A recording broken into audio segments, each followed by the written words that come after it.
அந்த தர்மபுத்திரருக்கு நீங்கள் தர்மத்தை எடுத்து உபதேசம் பண்ணணும் அப்படின்னு பீஷ்மரை கிருஷ்ணர் நியமிக்கிறார். அப்ப பீஷ்மரை இப்படி சொன்னதும் பீஷ்மர் என்ன சொல்லணும்? நானே அம்பு படுக்கையில படுத்துட்டு இருக்கேன், ஒரு ஊசி குத்தினாலே முள்ளு குத்தினாலே நாம எந்த வேலையும் செய்ய மாட்டோம், இவர் உடம்பு பூரா அம்பா இருக்கு, அப்ப நான் எங்கேருந்துப்பா எடுத்து உபன்யாசம் பண்றது, இந்த காயமெல்லாம் ஆறட்டும் அப்புறமா பண்ணிக்கலாம் அப்படின்னு சொல்லல. பிரவச்சனம் எழுந்து உட்கார்ந்துட்டாராம் பீஷ்மர். பீஷ்மர் உட்கார்ந்துட்டதை பார்த்தா இப்ப போயிடுவார்னு நினைச்சுதான் சொந்தக்காரெல்லாம் வந்தான். ஆனா இவர் எழுந்து உட்கார்ந்ததை பார்த்தா இன்னும் எவ்வளவு வருஷம் இப்படியே இருப்பார் போல தெரியல. அப்ப பீஷ்மர் தர்மத்தை சொல்ல போறார் அப்படின்னதும் திரௌபதி சிரிச்சா. திரௌபதி சிரிச்சா. பீஷ்மர் கேட்டார், ஏமா சிரிக்கிற? ஏன் சிரிக்கிறேன்? உங்களுக்கு தர்மமே தெரியாதே அப்படின்னா திரௌபதி. வாஸ்தவம் தான், வாஸ்தவம் தான். ஏன்னா உன்னுடைய சேலையை பிடிச்சி இருக்கிற சமயத்துல நான் மௌனமா இருந்தேன். அப்ப இன்னைக்கு கிருஷ்ணர் என்ன தர்மம் சொல்ல சொல்றாருன்னு நீ கேள்வி கேட்கிற சத்தியம்தான். திரௌபதி, அந்த இவ்வளவு நாளா துரியோதனன் போட்ட சாப்பாட்டுல இருந்த ரத்தத்துல எனக்கு தர்மம் மறைஞ்சு போயிருந்தது. எப்போ உன்னுடைய ஆத்துக்காரன் அர்ஜுனன் அம்பு என் மேல அடிச்சானோ அதுல அந்த அசுத்தமான ரத்தங்கள்லாம் சிந்தி சுத்தமான ரத்தம் இப்ப எனக்குள்ள பிரவர்த்திக்கிறது. இப்ப என்னால தர்மம் சொல்ல முடியும் அப்படி. உடனே திரௌபதி சாஷ்டாங்கமா சேவிச்சு என்னை மன்னிச்சிடுங்க, ஏன்னா பெரியவாளெல்லாம் அப்படி பேசக்கூடாது. ஏன் பேசினானா இப்படி வெளியில வரணுங்கிறதுக்காக. அப்ப தர்மபுத்திரனை பார்த்து பிராமண தர்மம், க்ஷத்ரிய தர்மம், வைஷ்ய தர்மம், சதுர்த்த தர்மம், பிரம்மச்சாரி தர்மம், கிரகஸ்த தர்மம், வானப்பிரஸ்த தர்மம், சந்நியாச தர்மம், ஸ்திரீ தர்மம், பகவத் தர்மம், பாகவத தர்மம், மோக்ஷ தர்மம், ராஜ தர்மம், பிராயஷ்சித்த தர்மம் என்று மகாபாரதத்துல அனுசாசனிக பர்வா, சாந்தி பர்வான்னு 2 பர்வா முழுக்க தர்மங்கள் தான். தர்மத்துக்கு என்னன்னா அதை கேட்காத வரைக்கும் பிரச்சனை இல்லை. தர்மத்தை பத்தி கேட்டுட்டு நாம அதை ஃபாலோ பண்ணலன்னா பாவம் வந்துடும். அப்ப கேட்காம ஃபாலோ பண்ணலன்னா அது வேற பாவம், கேட்டுட்டு பாவம். அப்ப தர்மத்துல என்னன்னா எதை தொட்டா ஆச்சாரம், சௌச்சம், ஆசௌச்சம். நமக்கு இன்னைக்கெல்லாம் தர்மம் நிறைய சொல்லி தர வேண்டியிருக்கு. இவ்வளவு தர்மங்கள் இருக்கே, இந்த தர்மத்துல ஒண்ணு கூட கடைபிடிக்க முடியலையே, ஒண்ணு கூட கடைபிடிக்க முடியல. கடைபிடிக்க முடியலங்கிறதா சத்தியம். அதாவது சுலபமான வழி இருக்கா? இன்னைக்குமே நாம சுலபத்தை தானே எதிர்பார்க்கணும். சுலபமான வழி இருக்கா அப்படின்னும் பொழுதுதான் விஷ்ணு சகஸ்ரநாமம் அப்படின்னு சொல்றார். ஏன்னா சர்வ தர்மங்களும் கலிகாலத்துல நஷ்டமா போனதுனால, சுயநலமே வாழ்க்கை அப்படின்னு ஆனதுனால கொஞ்சம் சகஸ்ரநாமத்தையாவது சொல்லணும்னு ஒரு 25 நிமிஷம் சொன்னா போதும். ஒரு நாளைக்கு அதையாவது நீ டைம் ஸ்பெண்ட் பண்ணேன்னு கொடுத்துருக்க. 25 நிமிஷம் தான், 1000 நாமம், 1000 நாமம்.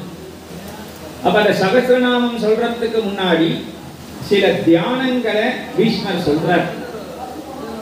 பகவான எப்பொழுதும் தியானம், தியாயன் கிருதே யஜன் யஜ்ஞைஹி த்ரேதாயாம் துவாபரார்ச்சனே யதாப்னோதி ததாப்னோதி கலௌ சங்கீத்ய கேசவம் என்று எந்தெந்த யுகத்துல என்னென்ன கடைபிடிக்கணும்னு ஒண்ணு இருக்கு. தியானம் அப்படின்னு சொன்னா அது கிருத யுகத்துல, யாகம்னு சொன்னா திரேதா யுகத்துல, முறையான பெருமாளை பிரதிஷ்டை பண்ணி அர்ச்சனை அத மாதிரி பூஜைகள்லாம் பண்றது துவாபர யுகத்துல.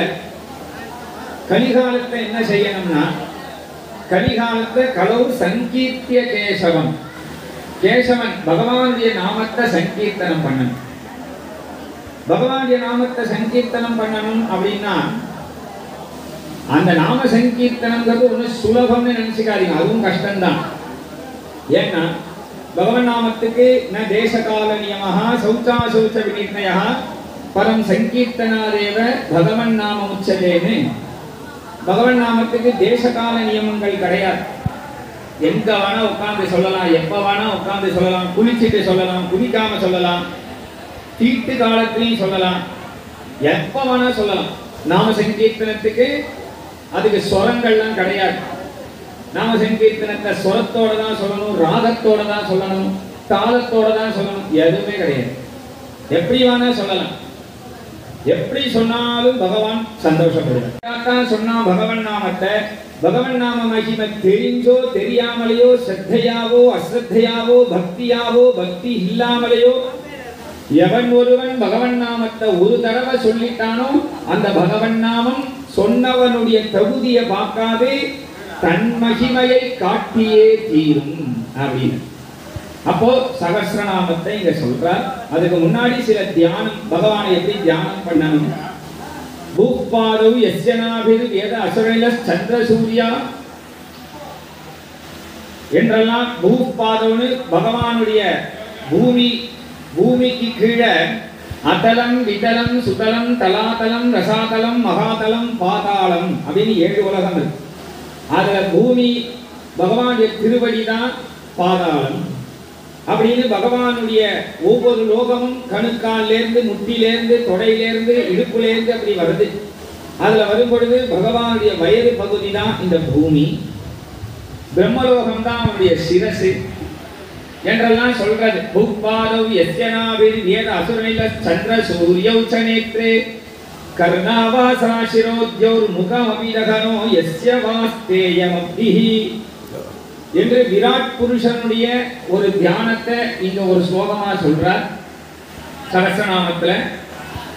அதே மாதிரி சாந்தாகாரம் புஜகசயனம் பத்மநாபம் சுரேஷம் விஸ்வாதாரம் ககனசதிருஷம் மேகவர்ணம் சுபாங்கம் லக்ஷ்மீகாந்தம் கமலநயனம் யோகி ஹிருத்யானகம்யம் வந்தே விஷ்ணும் பவபயகரம் சர்வலோகைகநாதம் என்று சாந்தாகாரம் புஜகசயனம் தன்னுடைய அந்த கையையே திருக்கரத்தையே வச்சுட்டு பள்ளி கொண்டிருக்கக்கூடிய அனந்த பத்மநாப சயனத்தை சொல்லி அவனை ஒரு தியானம் பண்றது. அதுக்கப்புறம் மேகசியாமம் பீத கௌசேயவாசம் ஸ்ரீவத்சாங்கம் கௌஸ்துபோத் வாசிதாங்கம் புண்ணியோவேதம் புண்டரீகாயதாட்சம் விஷ்ணும் வந்தே சர்வலோகைகநாதன் ஹிருதய கமலத்துல சங்கரத்திர கதாதரனாய் ஸ்ரீவத்சாங்கிர வக்ஷஸ்தலனாய் கோடி சூரிய பிரகாசனாய் என்று இருக்கக்கூடிய அந்த ஒரு தியானம். அப்புறம் சசங்கரத்திரம் சகிரீட குண்டலம் சபீதவஸ்திரம் சரசீருதேக்ஷணம் சகார வக்ஷஸ்தல சோபி கௌஸ்தவம் நமாமி எல்லாம் விஷ்ணு தான், பெருமாளைத்தான் சொல்றாருங்க. எல்லாமே நம்ம பெருமாள் தான். அந்த பெருமாள் சங்கரத்தோட இருக்கக்கூடியவன். சாயாயாம் பாரிஜாதஸ்ய ஹேமசிம்மாசனோபரி ஆசீனம் அம்புதஸ்யாமம் ஆயதாட்சம் அலங்கிருதம் சந்திரானனம் ருக்மிணி சத்யபாமாப்யாம் சகிதம் கிருஷ்ணமாஸ்ரயேனே. ருக்மிணி சத்யபாமாவோடு இருக்கக்கூடிய கிருஷ்ணனை தியானம் பண்ணணும் என்றெல்லாம் சொல்றார். இப்படி எல்லாம் சொல்லிட்டு ஸ்ரீதேவி பூமிதேவி சமேதனா இருக்கக்கூடிய வைகுண்ட வாசன தியானம் பண்ணு என்று சொல்றார். என்று இந்த தியானங்கள் எல்லாம் சொல்லும் பொழுது நமக்கு இந்த தியானங்கள்ல அந்த பகவான எப்பொழுதும் ஸ்லோகங்கள்லாம் சொல்லும் பொழுது பகவானை நினைச்சுட்டே சொன்னா பலன் இன்னும் அதிகம்.